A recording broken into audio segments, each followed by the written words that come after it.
Hey guys, thank you for watching and welcome to the video. In this video, we'll be doing a quick first take review of the SoundPeats Mini Pro HS. I'll let you know how it compares value-wise with the SoundPeats Opera that I just reviewed not too long ago, and a wired IEM at a similar price point, just to give you guys a comparison on that. At the end, I'll let you know if it's a good value for your money. If you are new, welcome to my channel. My name is Jeremy and I created this channel to give honest reviews on audio equipment. I do a lot of IEM reviews, but also do reviews of Bluetooth earbuds, DACs, amps, headphones, and other audio equipment, always trying to keep an eye towards value. If I think I can be helpful, I'll also post how-to videos if something comes up. If there's anything at all you have questions about, whether it's related to this video or not, please leave your questions below. Or feel free to leave a comment to just say hi. Really do appreciate you guys that watch these videos and enjoy interacting with you.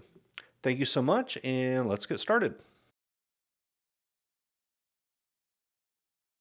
SoundPeats has been sending me Bluetooth earbuds lately, which is really exciting. It's the first company willing to work with me, send me things, and is interested in my feedback on them. I'm not pressured in any way to give them positive feedback. I'm not paid for these reviews. They just send them out and they want to know what I think about them, whether it's through just replying through email or making a video, which is really cool. I really enjoyed the SoundPeats Opera Bluetooth earbuds to the point where I thought they sounded better to my ears than the Apple AirPods Pro 2. Now, those are a more expensive set. This is a less expensive set, more geared towards travel. I think it's about 60 instead of 90. They're smaller earbuds. It's a smaller case. It's just a different setup. So it's going to be a little bit different. But I thought I'd do this video on how they compare and whether getting the Opera is worth the extra money. First, let's talk about their form factor and the build quality. I really liked the SoundPeats Opera, but what I didn't like was that it had a large case and a somewhat flimsy design. The earbuds themselves are very large as well. I'm sure there's a reason for that, given whatever drivers they put out there, but they do protrude pretty far out of your ears, which for me was a downside. The Mini Pro HS is much better for these issues. The case is similar in size to the AirPods case, which is really nice, except it's a bit wider, but it's not quite as long. The AirPods case is still a better form factor, but it's pretty close. It doesn't have the sense of quality and heft that you get with the AirPods.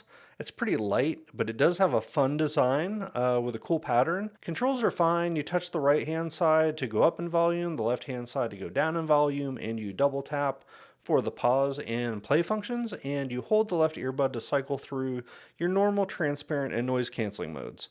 The transparency works pretty well, amplifying the sounds around you, but I didn't find the ANC very helpful. It didn't really cut out a lot of the noise that I was hearing with a fan when I sat next to it. You could hear some of it cut out, but not enough to really help you out a whole lot. Something like the AirPods makes the whole world go away and are really amazing in a way these less expensive options just can't live up to yet. But, you know, they're a lot less expensive too. These have the same short stems that goes in your ears as the Operas do, which for me made them not seal at all if you use the tips that come with them, which is a big downside. I did have plenty of tips that would work for me, but I'm guessing a lot of people that buy these will not. You'll just want to use the tips that are in the case. Now for me, it's because I have bigger ear canals. I know that I don't have ears that are the same as everybody else out there, so your mileage may vary. But if you're like me and you're listening to it and you're not getting a great sound out of it, it sounds shrill, you're not getting any bass, it's probably because the included tips don't work great for you. I ended up using the X-Elastic tips, which worked great and created a good seal, but I know a lot of people aren't going to just have those laying around. Again, probably just because of my ears, but just be careful, your mileage may vary. Once I did this, they feel really snug and well contoured to my ears, so if form factor and size is the most important thing to you, I think you'll really enjoy how these look and feel. They're significantly smaller than the Operas, which make them a lot more comfortable for my ears. Our sound quality overview will include instrument separation, Soundstage, as well as the bass response, and also an overview of how it works on vocals, especially the mid-high range that a lot of female vocals live in. The Opera Pro HS give a good sense of instrument location on the stage. Listening to Hotel California live from the Hell Freezes Over album, the crowd is separated from the music pretty distinctly, but there isn't a large sense of space from the instruments between each other or the instruments from the crowd. But for a budget earbud, it does a pretty good job in this department. If you guys could do me a favor, if you're finding this video helpful so far, please drop a like. It really does help spread the word a lot. Thank you. Again, using the Hotel California live performance as a reference, when the bass drops, it gives a good punch. I wouldn't call it a bass head earbud, but it's got plenty of bass to handle tracks like Massive Attack's Angel and Disturbed's Down with the Sickness. For upper mid-range performance and vocals, especially female vocals, I make this its own category because so many IEMs and earbuds struggle in these areas. It creates an extremely fatiguing sound sometimes, and can make it really hard to listen to music because you're getting this fatigue and almost pain due to the way that it creates peaks that are hard for your ears to listen to. A lot of earbuds create a V-shaped sound, so the vocals are clear through the increased bass response they give you, but it creates a lot of fatigue.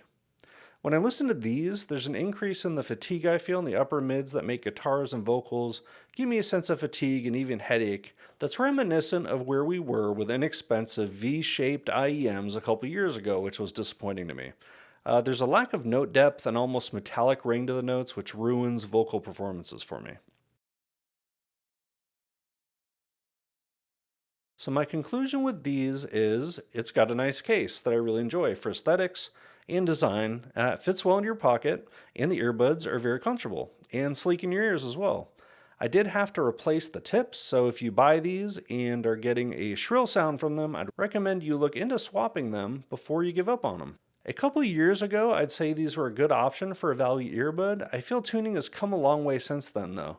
A recommendation for me would be to check out the QKZ Con. It's a wired IEM, but the tuning and sound quality is on a much higher level. All in all, I think it's a good trade-off though, and a good value for your money. Or if you can spend a little bit more, the new SoundPeats Opera is an excellent option that's tuned good enough that I feel it competes with some of the better budget wired IEMs out there. Anyway, thank you for watching. Please like the video. So appreciate you guys watching. Hope you're having a great day. Thanks again.